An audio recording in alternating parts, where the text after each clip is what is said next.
Today's face-to-face between President Biden and Vladimir Putin is the Russian leader's fifth meeting with a U.S. commander-in-chief. Cyber attacks, election meddling, and the imprisonment of Americans in Russia are all on the agenda. But a spokesperson for Putin warns we shouldn't have high hopes for today's summit.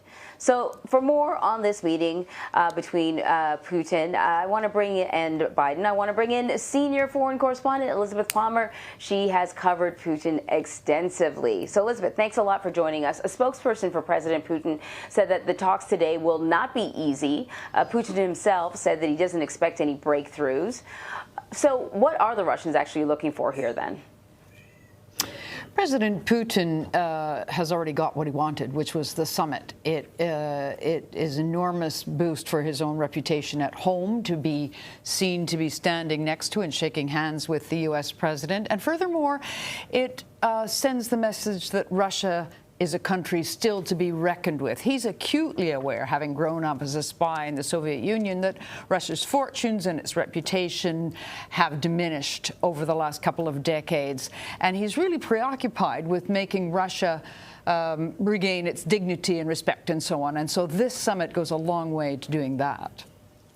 So, Liz, I guess the question for President Biden is what kind of concessions can President Biden expect from President Putin? Given that the United States, I mean, your point is well taken that for Putin, the victory is simply in being able to command this attention, right? Look at the number of media organizations that are there on the ground, the wall-to-wall coverage of this that is going around the world. That's a win for Putin. But what does a win look like for President Biden?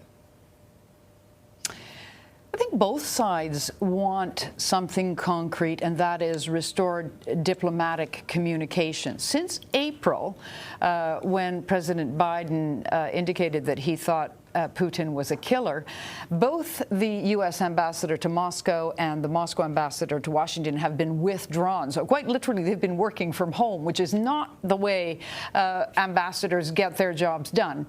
So both sides could benefit from those ambassadors returning to their capitals and their embassies and getting the diplomatic channels open again. Nobody wants, say, a cyber attack to spiral out of control and become a dangerous confrontation, or an expensive and really damaging one like shutting down infrastructure. So both sides want to be able to have good, clear communication. That would be a win for Putin and for Biden. President Biden will no doubt lay out some red lines, and one of them is on cyber attacks and ransom attacks and so on. He's going to say, look, we're not going to put up with this anymore. And the leverage is he can indicate to President Putin that the U.S. knows a lot more about how Russia is operating in the cybersphere and what the links are between Russian intelligence services and hackers.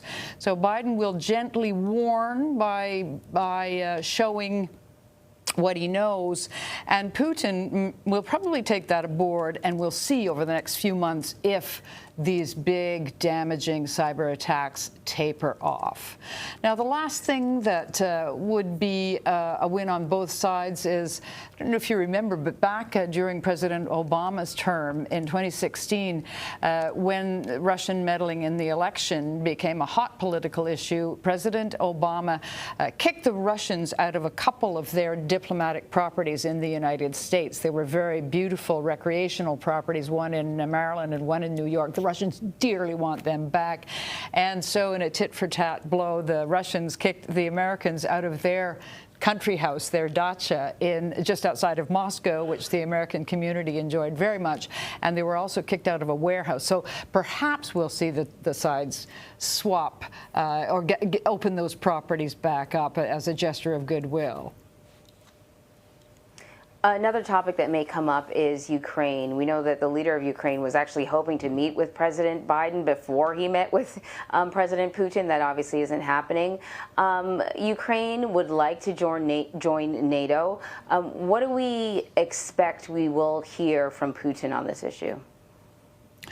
Putin, it's a very sensitive issue. Russia considers Ukraine its own backyard.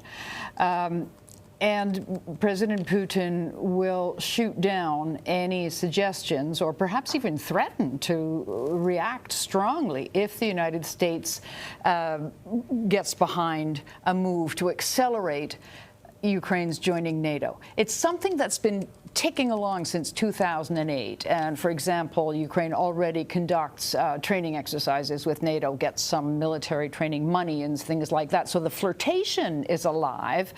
The other night, it was interesting, President Zelensky from Ukraine tweeted that he wanted to get back to the process of joining NATO. And a few hours later, President Biden indicated that while that was probably in the offing in the short to medium term, it wasn't imminent. I think that was his signaling to President Putin that this is not the time to push. Also signaling, though, that it's going to go ahead sooner or later, and that he, broadly speaking, and the U.S. government, broadly speaking, is in favor.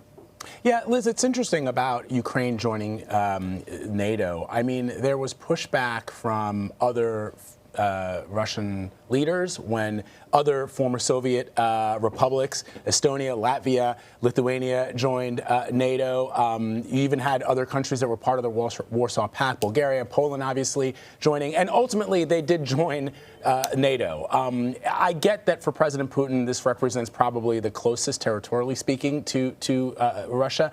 But is it inevitable that Ukraine will join NATO? And if so, what would that look like just practically? I mean, yesterday I watched a piece that Holly Williams did, our Holly Williams, who is in Ukraine, where the president of Ukraine seemed to suggest that what is happening in Ukraine could potentially happen in America. In other words, that a growing belligerent Russia who is unchecked when it comes to Ukraine could then have designs on other either U.S. allies or perhaps the United States itself.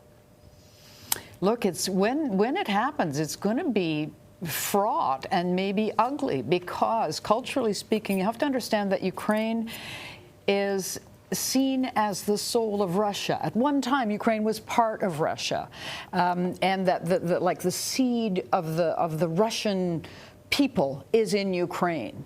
So in the Russian mind, it's not something that can be separated from Russia.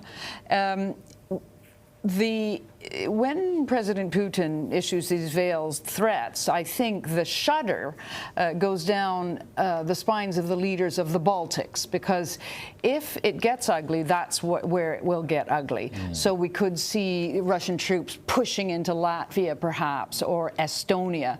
And those are NATO countries, and that will be the first direct military confrontation between NATO, brackets the United States, and Russia. Very dangerous. And at the moment, everybody's trying to see if there's a way that this could be solved diplomatically. It could be that it doesn't happen until President Putin is out of power. So another generation. Liz Palmer with some eye-opening details for us. Liz, as always, we appreciate it. Thank you for your reporting. Pleasure.